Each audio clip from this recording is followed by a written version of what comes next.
Figure I'll do my conversation outside again today. We got Ren, loving life, being free. It's beautiful. It's only like -8 or something, and it actually feels like that. The past like week or so, it was like lower temperatures, but it was bitter cold, and it felt like it. I don't know what that classification means exactly, but anyway, what are we talking about today? Evergreen versus, what's the term? Dated references, I guess? So, I was listening to POS the other day, who's fantastic. At least, there's 3 albums I listen to a lot by him. Anyway, but the very beginning of the track, oh my goodness, I forgot the name of the song. Bush League Psych Out Stuff, I think is what it is. Maybe not. But it's the very first track of the album Audition. I just can't remember the name of it right now. And the very first line is F Bush, because it doesn't say, he actually says the real word. It says F Bush, that's all, that's the end of it. And like, I was just talking to Rebecca about it because I was like, you know, if a kid picked up this album, this beautiful album right now, would they know what he's talking about? Because he, in the political climate of that time, and the year that he made this album, he's talking about George Bush. You know, if it was how many decades earlier, he could have been talking about Senior, right? Because he was also president. The whole Panama thing. Anyway, and I just thought now that reference might be lost, but the word Bush, I mean, it's a word, not just a name. So it wouldn't give someone incentive necessarily to go and look it up, because they're like, what do you mean? Like, do you mean like, what do you mean F Bush? Like, you don't, like Bush beer? Like foliage? Like body hair? What are you talking about? And I just thought it was really interesting, because I was like, now I understand why, you know, evergreen references are a thing, and why it's an advantageous thing to have. However, today, Ren just disappear off a cliff. That's cool.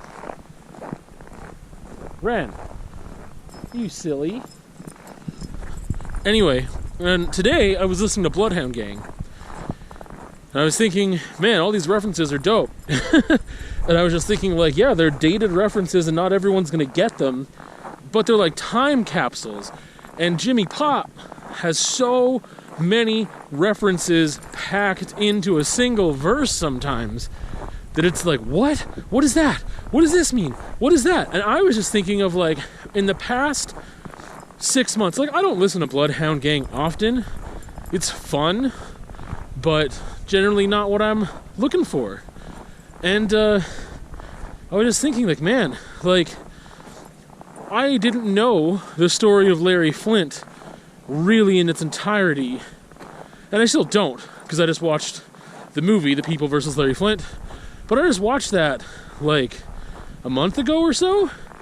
And so when he referenced Larry Flynt this time, he said something about like getting shot up like Larry Flynt or something, I don't know. And I was like, oh, I know what you're talking about now. And if I was really curious, this is the cool thing about dated references in the era of the internet. I can just look it up. That's all I need to do. You just go look it up and just be like, hey, what is he talking about there? He said this dude's name and he dropped this sick rhyme, and now what does that mean? What is he talking about? And I can just go look it up, and I think that's fantastic. I think that dated references, maybe pre-internet, still serve as a time capsule, but it's just like an inside joke. It's like an insider thing of like, yeah, you can give the nod to that other person who grew up in the 60s because they knew what it was like or whatever, and no one else, you know what I mean? If we're in the 80s and stuff, and they're like, I don't know what that is. And like, yeah, of course, you weren't around for the 60s, of course you didn't know. But now, I can just look that up. And I think that's cool. And the silly thing is, like, some people be like, oh, well, if they feel like it takes away from their exclusivity of knowledge, that insider thing. It's just kind of silly. But, Ren sees a puppy. But I think it's really cool. I think that having that access to internet and that information and being able to look up those references and stuff, like, I was on both sides of the fence, and now I just feel like, no, like, your references being super, super timely, like, why would you, don't go out of your way to make evergreen references, you know? That type of art is for the people in the moment, and, no, see, now I'm going the other way. Okay, where were we? So, I'm now swinging back the other way, and I'm thinking, this is what is so beautiful and amazing about art. Intention and purpose do matter so much. And on that same token, they don't matter at all. Because you are coming to that piece of art with your own personal experiences and history, and that's why it matters. The purpose and intention might be to not give you any information, like an abstract painting that says untitled. Except that information tells you, maybe they didn't want to title, maybe they didn't maybe they wanted you to not have, like, any direction, who knows? But anyway, intention and purpose matter, because I was thinking, like, what is so wrong about someone who's a wonderful songwriter wanting to have an evergreen piece of art that can be understood for generations?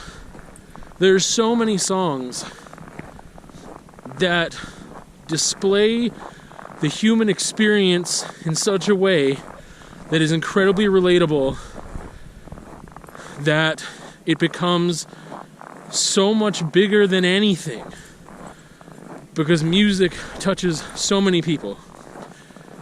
Why would I want to discourage someone from doing that? Now, if the purpose and intention is for financial gain, then I would discourage that. I'd be like, no, make something real for the purposes of it being real, not a song about heartbreak because you know that people will respond to it and you don't have any dated references or whatever.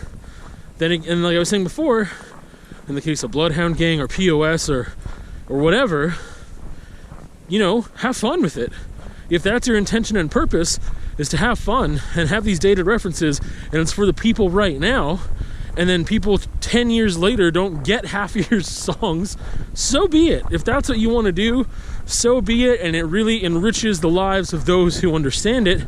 But also because we now know, when we are creating art now, we know that's a lie. We don't know. We know that the internet is available now. We assume it will never leave. We assume that it will change and adapt, but that it will never cease to be a thing. I don't know, or maybe there's some people, again, that are like, oh, the internet's going to go away, it's not forever, you know? But as far as I know, people generally accept, yeah, the internet's here to stay. It's this thing that we aren't going to do without now that we have it.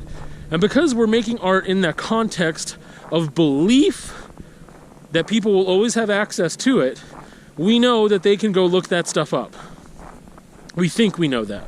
We believe that they can go and look up those references and still have the knowledge and as much as they can to enjoy those other levels of lyricism. And I think that's super cool. But it's also cool just because, like, you know, 50 years ago, when they're making beats, they're singing their songs, they weren't thinking about, you know, the internet. And now anyone can go look up this information, maybe because they didn't care if people could look it up or not, or maybe because they were just like, yeah, you know, this song's going to get passed down from this parent to this kid to the grandparents to their children's and whatever, right? If they're thinking that, you know, that's a whole different thing. But anyway, I'm rambling. I just think art is fantastic and beautiful and wonderful, and I think that there's a case to be made for both trying to make evergreen content and also having dated references in your work, because maybe you do it on purpose. I think this is more in the case of visual art, because sometimes that can be very academic, very strong with its message. Unlike, I shouldn't say unlike music. I think generally music doesn't do that, but sometimes it does. And there's tons of different, protest rock groups and Rage Against the Machine, and there's all these references to things that you might be like, oh, I need to learn more about that. Like, what are they talking about here? What do you mean this is like that? What do you mean the times we're living in is like this other thing that happened in this other country decades ago? Let me figure that out, right? But I think that a lot of time with visual art, things can be so highfalutin that, I forget where I was going with this, but that they expect people to do research, the ones who want to, you know what I mean? Like, they're just like, the real people are going to go do this research, and then they'll really understand it, and then they give you almost work to do. Whereas a song can exist, like most times, very pleasantly without needing to fully comprehend and understand it in that manner. Anyway, I love music, I love art, and there's a case for, do I got the snots going on? That's no good for a visual medium. The case for evergreen content and dated references, and why they're both cool. Here's Ren.